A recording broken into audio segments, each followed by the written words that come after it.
Hello everyone. ಮುಖ್ಯ ಪ್ರಶ್ನೆ 11 ಗಮನಿಸಿ. ಈ ಕೆಳಗಿನ ಪ್ರಶ್ನೆಗಳಿಗೆ ಅಥವಾ ಅಪೂರ್ಣ ಹೇಳಿಕೆಗಳಿಗೆ 4 ಪರ್ಯಾಯ ಉತ್ತರಗಳನ್ನು ನೀಡಲಾಗಿದೆ.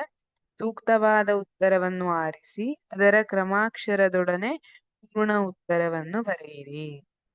ಪ್ರಶ್ನೆ ಸಂಖ್ಯೆ 26 ಗಮನಿಸಿ. ಇದು 1 ಅಂಕದ ಪ್ರಶ್ನೆಯಾಗಿದೆ. ರೈಸೋಪಸ್ನಲ್ಲಿ ಹೊಸ ಜೀವಿಗಳನ್ನು ಉತ್ಪಾದಿಸುವ ಪ್ರಕ್ರಿಯೆಯು.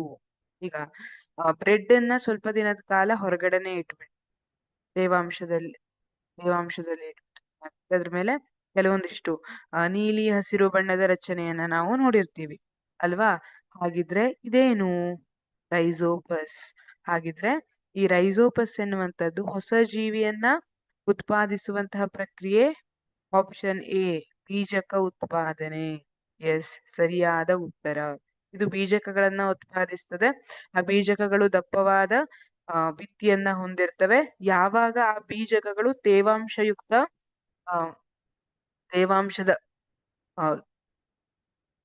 ಸಂಪರ್ಕಕ್ಕೆ ಬರ್ತವಲ್ಲ, ಅವಾಗ ಅಲ್ಲಿ ಹೊಸ ರೈಸೋಪಸ್ ಜೀವಿ ಬೆಳಿಲಿಕ್ಕೆ ಸ್ಟಾರ್ಟ್ ಆಗ್ತದೆ.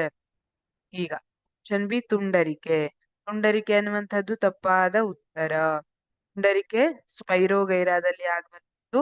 ಇಲ್ಲಿ ಬೆಳವಣಿಗೆ ಒಂದು ಹಂತಕ್ಕೆ ಆದ ತಕ್ಷಣ ಆ ಜೀವಿ ತುಂಡು ತುಂಡಾಗಿ ಪ್ರತಿ ತುಂಡು ಹೊಸ ಜೀವಿಯಾಗಿ ಬೆಳಿಲಿಕ್ಕೆ ಸ್ಟಾರ್ಟ್ ಮಾಡ್ತದೆ. ಮೊಗ್ಗುವಿಕೆ ಸಿ, ಇದು ಕೂಡ ತಪ್ಪು. ಇದು ಹೈಡ್ರಾದಲ್ಲಿ ಕಂಡು ಬರುವಂತದ್ದು. ಆಪ್ಷನ್ ಡಿ, ಪುನರುತ್ಪಾದನೆ. ಇದು ಕೂಡ ತಪ್ಪು. ಇದು ಪ್ಲನೇರಿಯಾದಲ್ಲಿ ಸಾಮಾನ್ಯವಾಗಿ ಕಂಡು ಬರುತ್ತೆ. ಹಾಗಾಗಿ ಸರಿಯಾದ ಉತ್ತರ ಆಪ್ಷನ್ ಎ, ಬೀಜಕ ಉತ್ಪಾದನೆ. ರೈಸೋಪಸ್ ನಲ್ಲಿ ಹೊಸ ಜೀವಿಗಳನ್ನು ಉತ್ಪಾದಿಸುವ ಪ್ರಕ್ರಿಯೆಯು ಬೀಜಕ ಉತ್ಪಾದನೆ. ನೋಡಿ, ಈ ರೀತಿ ಬೀಜಕಗಳನ್ನ ಕೊಡುತ್ತದೆ.